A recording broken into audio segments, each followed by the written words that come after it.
He is 14 years old, significantly handicapped, and he is addicted to benzodiazepines and barbiturates. He's 14. We're going to sit still, okay? I'm Missy Miller. This is Oliver Miller. We're from Atlantic Beach, New York.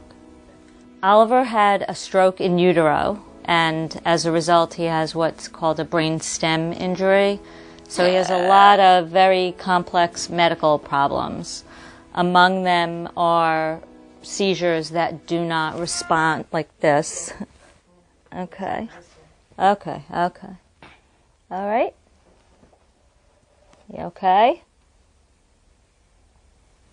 Okay, all right. All right. Come back now. That's what we call a brain zap seizure. Certain strains of marijuana have received international attention for curbing seizures in children. Oliver has not been able to access this form of treatment. His mother, Missy, was not alone in her fight. Within the last decade, there has been a major push from citizens and activists across the United States to legalize medical marijuana. With 22 states having legalized the drug for medicinal usage, the spotlight turned to New Yorkers who have rallied behind the Compassionate Care Act, which would eventually make New York the 23rd state to legalize medical marijuana. There has been a tradition of medical marijuana in New York City under the radar for 25 years. And now we are this close to bringing it above the radar. Don't drop this ball. Earlier this year, Missy sat down with Elite Daily to discuss her frustrations with the current New York political system and her fear of losing her son. You know, you can talk politics, you can talk money. The bottom line is you can help people, you can save lives, you can give people better quality of life.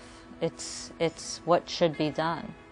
The federal government regulates marijuana as a Schedule I drug. Now, Schedule I drugs are drugs that have no medical benefit and that are often highly addictive. So you're talking about classing it in a class with heroin. It is classified at a higher, or more intense level than things like methamphetamine, which is a Schedule II drug. You know, there are some questionable motives with the government that are going to be brought up and addressed. And I think within 5-7 years, it will all be legal federally on a medical level. My problem is Oliver doesn't have 5 years. I don't know that Oliver has 1 year. Over the next few months, Missy rallied together with other parents whose children were also in need of help. They urged local politicians to meet their children to understand the importance of passing the bill. Missy turned her attention to New York Senator Dean Skelos, who represents her district, even launching a local commercial campaign. Senator Skelos, please don't make us wait another year. Allow a vote on the Compassionate Care Act. She continued her fight up to Albany, leading up to the big decision on June 19th. Medical marijuana has the capacity to do a lot of good for a lot of people who are in pain and who are suffering.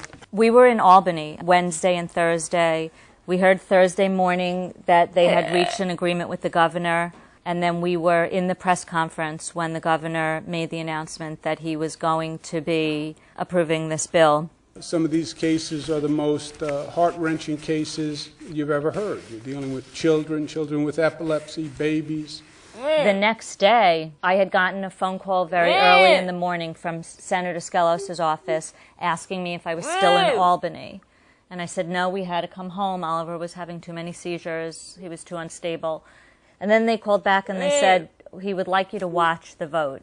If you were to tell me at the beginning of this session that I would be voting yes on this legislation, I would say to you, no way. And then when he said...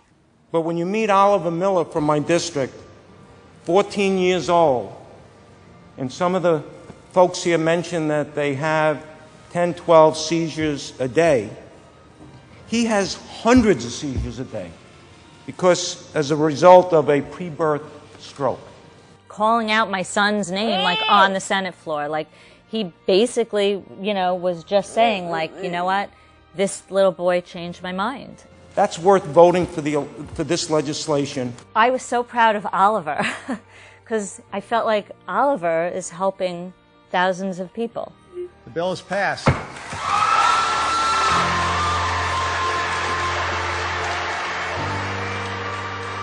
Governor Cuomo signed the measure into law Saturday, July 5th, and held a formal signing ceremony in New York City on July 7th to highlight the new law.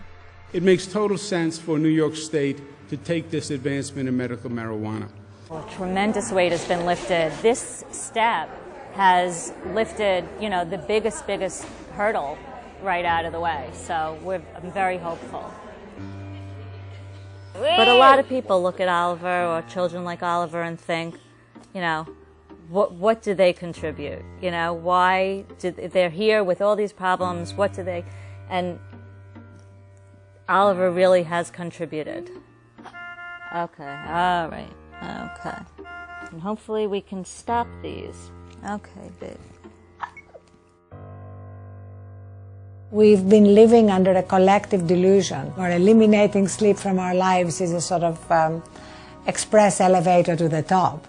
It's so powerful sitting listening to stories about people who have who've lost so much and lost so many friends. Sorry. I met Carrie Hammer at a United Cerebral Palsy luncheon. I remember Carrie's first comment to me. She commented on my Louboutin booties that I was wearing, and she called me the Carrie Bradshaw of people in wheelchairs. So with that, I was in love with her.